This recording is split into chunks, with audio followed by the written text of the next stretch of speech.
Veliki pozdrav moji dragi gledatelji, moje ime je Mario, dobrodošli na YouTube kanal Aura Centra. U današnjoj temi ću vam govoriti kako ćete na najbolji prirodni način stimulirati onaj hormon ljubavi koji se naziva oksitocin.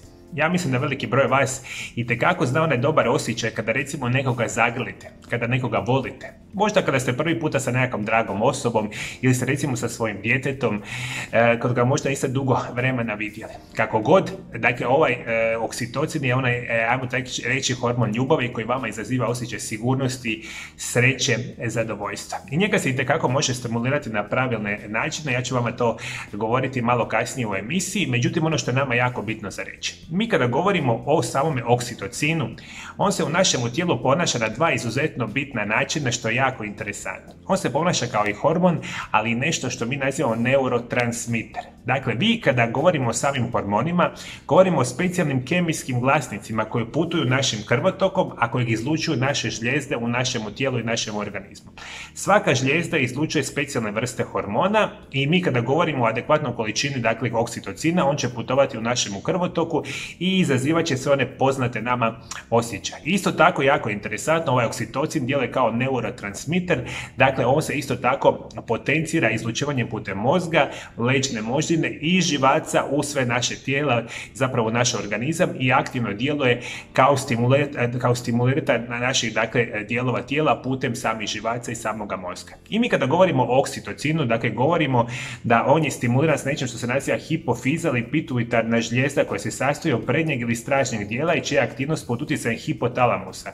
Prednjim režim hipofize upravljaju neurohormoni sintetizirani u hipotalamusu, a prednji režim hipofize se naziva adenohipofiza i bitno nam je recimo za funkcioniranje onih žlijezda koje mi nazivamo recimo spolne žlijezde, recimo nadbubrežna žlijezda vam je jako bitna i stimulirana, dakle, sa ovim dijelom naše same hipofize. I upravo kada govorimo o stražnjem režnju hipofize, sastoji se od dijelova živčanih stanica koji su podrijetlom iz hipotalamusa i na taj način reguliraju metabolizam vode, lučenje mlijeka i kontrakciju same maternice. Hipofiza oslobađa oksitocin pod utjecajem samoga hipotalamusa i onda se naš oksitocin u našem tijelu manifestira i mi počinjemo razvijati svoje jako lijepe, krasne osjećaje. A kako ćete vi najbolje stimulirati, dakle, sam oksitocin?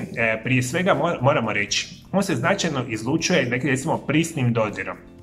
Vi ako imate neku dragu osobu, recimo supruga, suprug, recimo djeca ili neko iz bliže vaše možda rodbinske ili prijateljske okolice, vi kada osobu zagrlite, dodirnete, vi značajno stimulirate izlučivanje ovoga hormona. Mi kada govorimo o samom, dakle, ovome hormonu, on jako bitno se izlučuje za zagrljaja, masaže, intimnosti, rukovanja, čak i dojenja uzrokuje oslobađanje oksitocina, a fizički kontakt povećava razinu između specijalnog ljubavnika, prijatelja, djece ili njihovih roditelja. To su od onih najbitnijih i najjačih, dakle, stimuliranja prirodnog razine oksitocina. Međutim, vama će se oksitocin u vašem organizmu značajno pojačavati, čak recimo kad slušate nekakvu glazbu koju vi volite. Jer se tada osjećate jako lijepo i krasno, slušate glazbu, oksitocin je puno veći. S druge strane, vi kada redovito vježbate, aktivno i umjereno vježbanje značajno proizvodi, dakle, ovaj bitan hormon osjećaja ugode, dakle, potencirat ćemo ga redovitim vježbanjem. Dalje, kada razmišljamo apsolutno, recimo, masažom, druženjem sa kućnim ljubimcima, čak određena vrsta eteričnih ulja poput kadulje mogu potaknuti proizvodnju hormona samog ovoga ljubavi. Općenito govoreći, seksualno odnos ili seksualno ponašanje pokreće oslobađanje oksitocina. Oksitocin se oslobađa tijekom ili nakon, recimo, seksualnih odnosa ili opće seksualne stimulacije, orgazma, stimulacije bradavica kod žene ili majke, maženja, dodirivanja, zaljubljivanja, što je nevjerojatno, eto, tako bitno za reći, praktično, dakle, ove intimne radnje su jedne od najjačih načina kako će se u vašem tijelu značajno povećati sami oksitocin. Recimo, interesantna situacija, vi kada jedete recimo jako ukusnu hranu ili vama jako dragu hranu, u vašem organizmu se itekako povećava razina samoga oksitocina. I mi kada razmišljamo, zapravo čak topli tuševi, joga, definitivno ima utjecaja mirisi i određene vrste prirodnih situacija mogu nama potencirati puno veću razinu oksitocina u vašem organizmu. Dakle, vi sve što želite da se osjećate sretno, zadovoljno, funkcionalno je na prirodan način stimulirati ove hormone i zapravo je hormon koji se naziva oksitocin ili hormon ljubavi i stimulirat ćete ga na najbolji prirodni način ovim,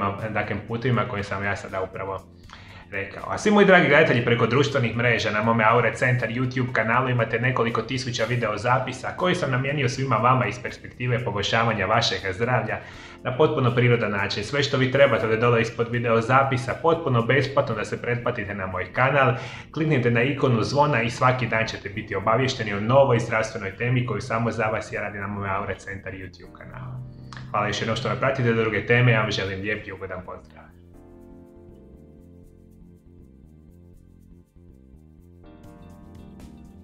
Dragi moji gledatelji, ukoliko vi želite da vas ja osobno liječim od svih vaših bolesti i oboljenja, metodama liječenja koje usavršavam zadnje 23 godine rada, sa tisućama i tisućama pacijenata iz cijeloga svijeta, kontaktirajte moju ordinaciju koja se naziva Aure Centar iz Valpova u Hrvatskoj, na ove brojeve telefona iz inozemstva, ili kontaktirajte moju ordinaciju za sve ove moje pacijente iz same Hrvatske i dogovorite termine liječenja. Moje metode uključuju najmodernije oblike fizikalne terapije i rehabilitacije u kombinaciji sa specijalnim metodama prirodnih liječenja. Ovakvim vrstama metoda vi još uopće niste liječeni i to je nešto što ja godinama izučavam. I sve što želim zapravo svima vama dati načine i metode liječenja koji će sigurno i prirodno izliječiti vaše bolesti bez ikakvih nus pojava. Dođite u moju ordinaciju i ja ću se drage volje potruditi i izliječiti sve vaše oboljenje na najbolji mogući način.